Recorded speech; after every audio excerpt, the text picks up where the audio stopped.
শ্রমশ্রী প্রকল্পে বিরাট সুখবর। একদম যারা নতুন রেজিস্ট্রেশন করতেছিলেন তাদের কেবলমাত্র রেজিস্ট্রেশন নাম্বার জেনারেট হচ্ছিল, তারপর সেভ অ্যান্ড নেক্সট হচ্ছিল না।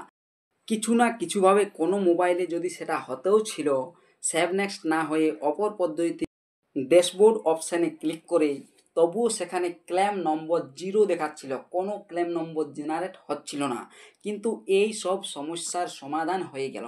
আপনারা এখন শ্রমশ্রী প্রকল্পে যখন তখন আবেদন করতে পারেন, আর রেজিস্ট্রেশন নাম্বার জেনারেট হওয়ার পরেও দেখুন সেভ অ্যান্ড নেক্সট হচ্ছে। মোবাইল অ্যাপস থেকে আবেদন করতে গিয়ে আপনাদের যে সমস্যাটা হচ্ছিল সেই সমস্যার দেখুন সমাধান হয়ে গেল। এখান থেকে টিকমার্ক দিয়ে দেখুন generate and save provisional registration number generate হচ্ছিল, এরপর সেভ অ্যান্ড নেক্সট হচ্ছিল না। দেখুন এই সমস্ত সমস্যার সমাধান হয়ে গেল। সেভ নেক্সট অপশানে ক্লিক করলে পরে সেভ নেক্সট হচ্ছে। সেভ নেক্সট হওয়ার পর এই যে এই অপশানগুলো দেখতে পাওয়া যায় সেই অপশানগুলো দেখতে পাচ্ছেন। এমনকি যেটা আমি বললাম যে ড্যাশবোর্ড থেকে কিছুজন হয়তো রেজিস্ট্রেশন করছিলেন কিন্তু সেখানে কোনো ক্লেম নম্বর জেনারেট হচ্ছিল না। পুরাতন যারা আগে রেজিস্ট্রেশন করেছিলেন তাদেরই কেবলমাত্র ক্লেম জেনারেট হচ্ছিল, আর নতুন যারা একদম নতুন তাদের কিন্তু ক্লেম জেনারেট হচ্ছিল না। দেখুন সেই ক্লেম জেনারেট এখন হচ্ছে। এই প্রকল্পে যারা নতুন করে আবেদন করতে চাইছিলেন তাহাদের সময় এসে গিয়েছে। আপনারা তাড়াতাড়ি দেখুন এখানে ক্লেম নম্বর চলে এসেছে, আপনারা তাড়াতাড়ি রেজিস্ট্রেশন করে নিন।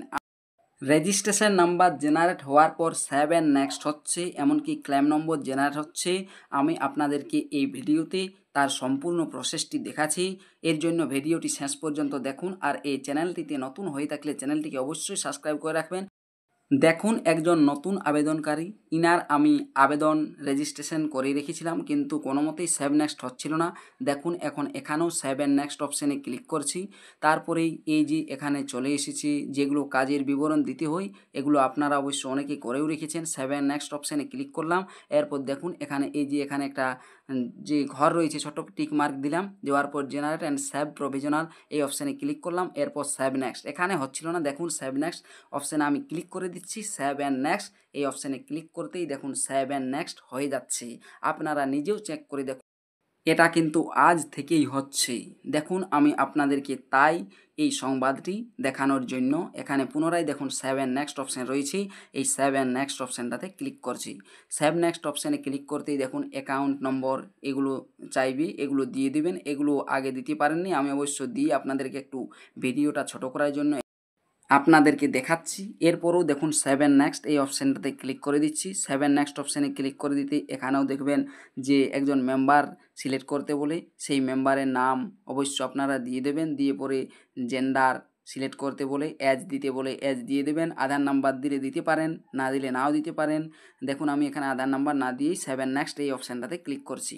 সেভ অ্যান্ড নেক্সট অপশানে ক্লিক করতেই দেখুন এখানে voter card, photo, bank passbook 500 কেবির মধ্যে, আর এই আধার কার্ড, এই 4টি ডকুমেন্ট আপনাকে এখানে আপলোড করতে হবে। সেগুলো দিয়ে দিয়েছি দেখুন। এরপর সেভ অ্যান্ড নেক্সট অপশানে ক্লিক করে দিয়েছি। দিয়ে পরেই সেভ নেক্সট অপশানে ক্লিক করতেই দেখুন চলে আসবে লোকেশন। দেখুন এখানে লোকেশন এই মুহূর্তের মধ্যেই চলে আসবে। সেভ অ্যান্ড নেক্সট হলেই সেভ নেক্সট হয়ে যাচ্ছে। দেখুন একটু হয়তো সময় নিতেই পারে ইন্টারনেট বা কোনো কিছুর কারণে। দেখুন এখানে লোকেশন চলে আসবে একটু পরেই। এখানে সিলেক্ট ডেট, যবে আপনি বাইরে থেকে কাজে এসেছেন সেটা সিলেক্ট করে দিচ্ছি। আগের ডেট দিচ্ছি যেহেতু পশ্চিমবঙ্গ থেকে আবেদন করছি, বা ইনি বাইরে থেকে আগে এসে গিয়েছেন, কোন রাজ্যে ছিলেন সেটা এখান থেকে সিলেক্ট করে নিচ্ছি। রাজ্যটি সিলেক্ট করার পর এখানে দেখুন এই যে ইনার জার্নিটা কিসে হয়েছে, কিসে এসেছে সেটা দিয়ে দিচ্ছি রেল। এরপর এখানে যে কোনো একটি সিলেক্ট করে নেবেন, দিয়ে পরে সেভ অ্যান্ড নেক্সট এই অপশান আছে সেই অপশানটাতে ক্লিক করবেন। এরপরে এই অপশানে ক্লিক করতেই দেখুন এখানে আপডেট ডকুমেন্ট করতে পারেন, যদি ডকুমেন্ট কোনো ভুল দিয়ে থাকেন তাহলে ডকুমেন্ট আপডেটও করতে পারেন। এরপর ফাইনাল সাবমিট মধ্যের যে অপশানটি, এই ফাইনাল সাবমিট অপশানটাতে ক্লিক করে দিবেন। ফাইনাল সাবমিট অপশানে ক্লিক করে দিতেই দেখুন লোকেশনটা অন হচ্ছে। পশ্চিমবঙ্গে থেকে যেহেতু আবেদন করা হচ্ছে তাই 1 নম্বর নেই, এখানে 2, 3, 4 নম্বর আছে, আরও বাকিগুলো আছে। তবে এখানে আপনারা 2 নম্বর, 3 নম্বর, 4 নম্বর সিলেক্ট করবেন। 2 নম্বরটা হচ্ছে 5000 টাকা করে মাসিক ভাতা পাওয়ার জন্য। 3 নম্বর, 4 নম্বর এগুলো একটা ট্রেনিং রয়েছে বা আপনাকে কাজ দেবে সরকার, সেই জন্য এই 2 আর 3 তিনটেই আপনারা সিলেক্ট করে নেবেন। দেখুন আমি টিকমার্ক তিনটিতে দিয়ে দিলাম, দিয়ে পরে নিচের দিকে এগুলো লোন ওঠে, এগুলো যদি লোন নিতে চান তাহলে টিকমার্ক দিবেন, নতুবা দেওয়ার দরকার নেই। এরপর সেভ অ্যান্ড নেক্সট অপশানে ক্লিক করলেই এরকম একটি পেজ আসবে, এখানে আপনি পড়ে নিতে পারেন ক্রাইটেরিয়া কী কী রয়েছে। তারপরে ডান সাইডে ইয়েস অপশান রয়েছে, এই ইয়েস অপশানটাতে ক্লিক করে দিবেন। দেখুন ডান, ক্লেম সাবমিট সাকসেসফুলি, নতুন রেজিস্ট্রেশন আবেদন ক্লেম অ্যাপ্লিকেশন সাবমিটেড। এরপর দেখুন এখান থেকে চেক স্ট্যাটাসে ক্লিক করলেই চেক স্ট্যাটাস দেখুন রয়েছে, এই চেক স্ট্যাটাসে ক্লিক করলেই দেখুন এখানে ক্লেম নম্বর জেনারেট রয়েছে আর 14/10/2025, 14/10/2025 আজকের তারিখে ক্লেম নম্বর। নতুন ইনি আবেদন যে আগেই রেজিস্ট্রেশন করা ছিল এমনটা নয়, আপনারাও দেখে নিন, নতুন সবারই আবেদন করা যাচ্ছে। ভিডিও শেষ পর্যন্ত দেখার জন্য অসংখ্য ধন্যবাদ। ভিডিও ভালো লাগলে লাইক কমেন্ট শেয়ার করবেন, চ্যানেলে নতুন হয়ে থাকলে চ্যানেলটিকে অবশ্যই সাবস্ক্রাইব করে রাখবেন, পাশে থাকা বেল আইকনটি অল করে দিবেন যাতে পরবর্তী নতুন ভিডিও নোটিফিকেশন পেয়ে যান। আর যারা এই চ্যানেলটিকে সাবস্ক্রাইব করে রেখেছেন তাদেরকে অসংখ্য ধন্যবাদ।